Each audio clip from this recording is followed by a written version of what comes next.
What if the Skrulls were the villains in Dark Phoenix? Not only that, but what if it also featured the return of Emma Frost and the Hellfire Club, and also was an epic two-parter, big enough to match the scale of the classic Dark Phoenix saga from the comics, a sprawling tale of love, power, and sacrifice that became one of Marvel's most iconic storylines? Well, it nearly was. So let's dive in and find out what went wrong behind the scenes to arrive at the movie we got, while we take a look at what could have been Dark Phoenix. One thing I've learned is that finding the right doctor is really personal. The kind of doctor who clicks with you, actually listens, and makes you feel heard. That can take time to find. For me, it wasn't always easy. I learned that firsthand years ago, bouncing between doctors who didn't really listen to me or take my concerns seriously. Eventually, I found a doctor who I still see today, and he's been a perfect fit. We built a great rapport, share a sense of humor, and he actually makes me feel heard. That's the kind of experience today's video sponsor, ZocDoc, helps you find. ZocDoc is a free website where you can search and compare high-quality, in-network doctors, choose the right one for your needs, and click to instantly book an appointment. They make it easy to search for doctors who are in-network, read verified patient reviews, and book appointments right online.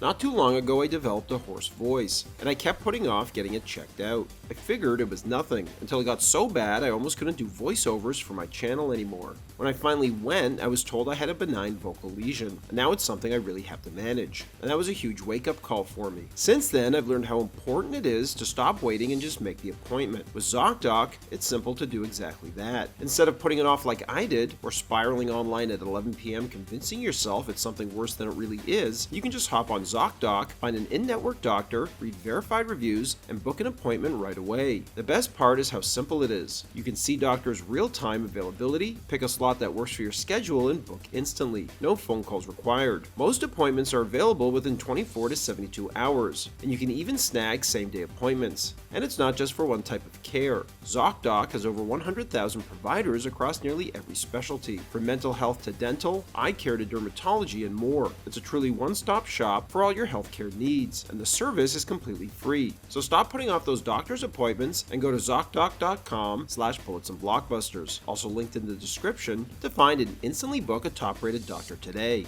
X2 closed on one of the franchise's most haunting images. Jean Grey seemingly sacrificing herself, drowning beneath Alkali Lake, only for a Phoenix silhouette to soar across the water, teasing her transformation into the legendary Dark Phoenix in the next film. However, before director Bryan Singer could pay off that setup, he left to make Superman Returns, when contract negotiations for his return dragged on too long with Fox. Ironically, Brett Ratner, who had exited an earlier version of Superman Returns known as Flyby, stepped in to replace him, as he'd be hired to direct X-Men The Last Stand. Unfortunately, under Ratner, the script to The Last Stand veered away from Singer's vision and strayed even further from the comics, resulting in what most fans felt was a disappointing adaptation of the Phoenix story. Co-writer Simon Kinberg later admitted he wasn't happy with the outcome of the film, and vowed that if the opportunity ever came, he'd love another crack at the Phoenix storyline. That chance arrived years later when Days of Future Past erased the timeline of The Last Stand, while X-Men Apocalypse introduced younger versions of the original characters. By then, Singer had returned to direct two more X-Men films, Days of Future Past and Apocalypse, but his random absences on set often left Kinberg in control, and with the cast reluctant to return under Singer again, Kinberg seized the moment, determined to retell the Phoenix storyline on his own terms, as he'd be chosen by Fox to write and direct the next film. Dark Phoenix was originally conceived as a two-part epic, filmed back-to-back. The first installment would have focused on Jean Grey's transformation into the Phoenix, while the second would have expanded into the story's cosmic scale. The idea was simple but powerful. The first film would make audiences fall in love with Jean, and the second would shatter their hearts. Writer Chris Claremont, who co-created the Dark Phoenix saga, always maintained that it would never work as a one-off, self-contained movie. To him, it was a saga on the level of Game of Thrones, sprawling, emotional, and operatic, the kind of story that demands time to unfold. Trying to cram it into a standard 90-minute feature was bound to strip away its weight, grandeur, and tragic power.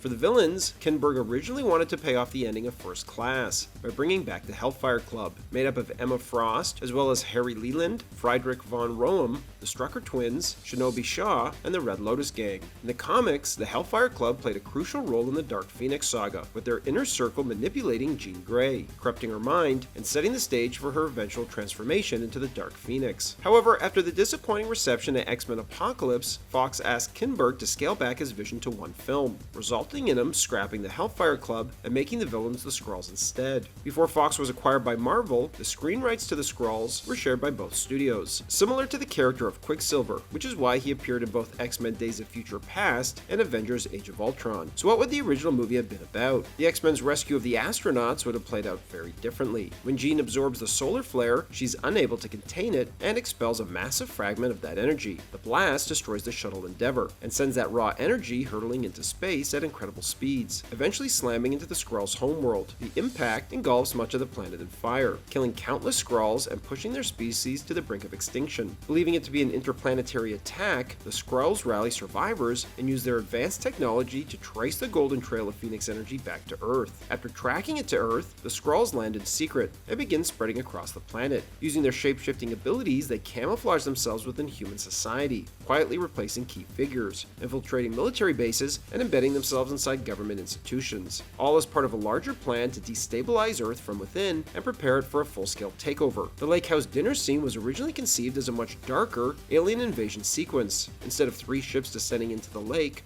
only one arrives, its presence catching the dog's attention outside. Jessica Chastain's character, who has red hair, steps away from the table and wanders into the woods, where she encounters 3 Skrulls. Terrified, she faints, as one of the Skrulls assumes her form, returning as Chastain, but now with stark white hair. When she reappears at the dinner table, her unsettling behavior and different hair color immediately raises suspicion. As her husband confronts her, he's killed on the spot, as chaos erupts while the rest of the Skrulls descend on the house, hunting down and violently killing the fleeing guests, while assuming their forms. The Skrulls then would take their invasion directly to Manhattan, replacing humans along Fifth Avenue and learning about Earth's culture through television. The third act would have unfolded not on a train, but at the United Nations in New York. Throughout the film, Jean wouldn't have been able to control her new powers, causing worldwide destruction and throwing the United States into turmoil. Demonstrations erupt across the country, with heated debates on television over how to deal with her and the mutant population as a whole. The military begins rounding up mutants, arresting X-Men and transporting them to Washington, D.C.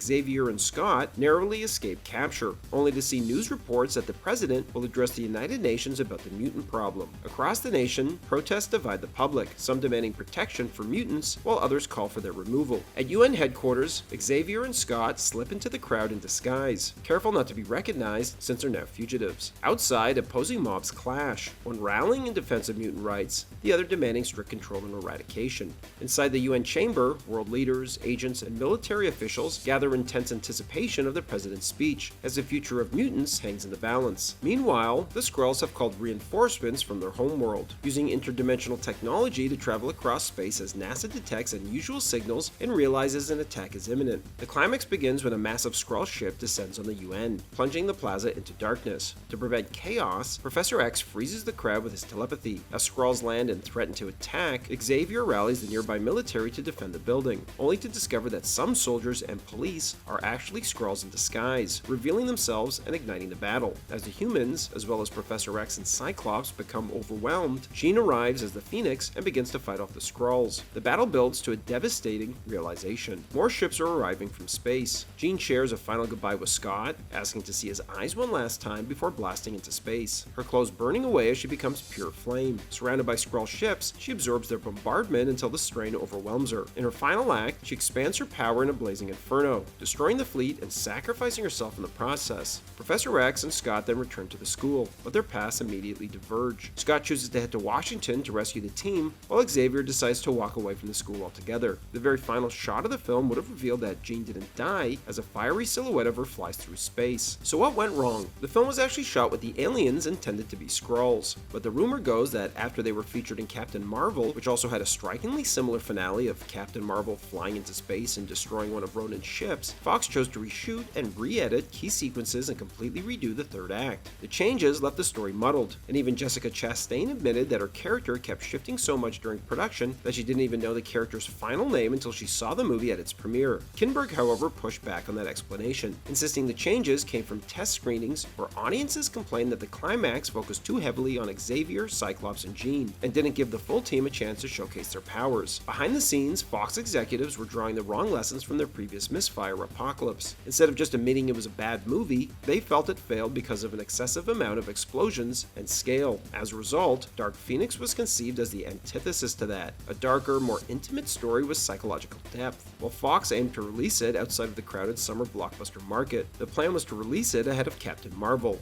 and stake the claim as the first female-led Marvel movie, marketed as a more cerebral alternative to the typical superhero spectacle. But scheduling became a nightmare. The film's release shifted multiple times, first to February 2019 due to reshoots, before being delayed again to June 2019 at the request of Fox darling James Cameron, who didn't want it to compete with his project Alita: Battle Angel. By the time Dark Phoenix finally reached theaters, it landed in the heat of the summer blockbuster season, a release window it was never designed for. Coming out not only after Captain Marvel, but also in the shadow of Endgame and other big summer spectacles, the film felt smaller in scale and less significant, struggling to compete against event-sized competition. Many blamed first-time director Simon Kinberg, yet Kinberg wasn't the root problem. Even if he wrote a groaner of a line like, "The women are always saving the men around here," you might want to think about changing the name to X-Women. Previously, Kinberg had been instrumental in salvaging past X-Men and Marvel Fox productions, and played ball with Fox's rewrite and reshoot demands, never publicly complaining. Jennifer Lawrence's Mystique also came under fire. When she first signed on to play Mystique in First Class, she was still a relative unknown, and the role required her to endure hours of grueling blue body paint and aesthetics to capture the character's signature look. But by the time Dark Phoenix rolled around, Lawrence had become one of the biggest movie stars in the world, and her patience for the extensive makeup process had worn thin. As a result, each sequel saw the makeup scale back, from full-body prosthetics to a lighter, more simplified application, as the actress pushed for less time in the chair. At the same time, her growing star power pushed Mystique to the forefront of the franchise, often in ways that clashed with the character's traditional role in the comics. By Dark Phoenix, Lawrence had had enough. Her makeup looked like a lazy cosplay, with a blue painted face, while her character was killed off because she didn't want to do it anymore. Unfortunately, what's often left out of discussions surrounding the film is that the Disney acquisition of Fox fundamentally changed Dark Phoenix's fate before it even hit theaters. When Disney closed the deal in early 2019, many of Fox's longtime marketing staff were laid off, and the film was deprioritized in the merged studio slate. The marketing effort was scaled back significantly, with one source saying Disney largely ignored the film, cutting back its marketing budget and promotional push. Meanwhile, with Disney preparing to fold the X-Men into the MCU, Dark Phoenix was treated more like an obligation. The studio seemed eager to get it over with, so they could focus on fully rebooting the X-Men under Marvel's control. Thanks for watching, everybody, and don't forget to like and subscribe for more of Hollywood's untold stories and unmade movies.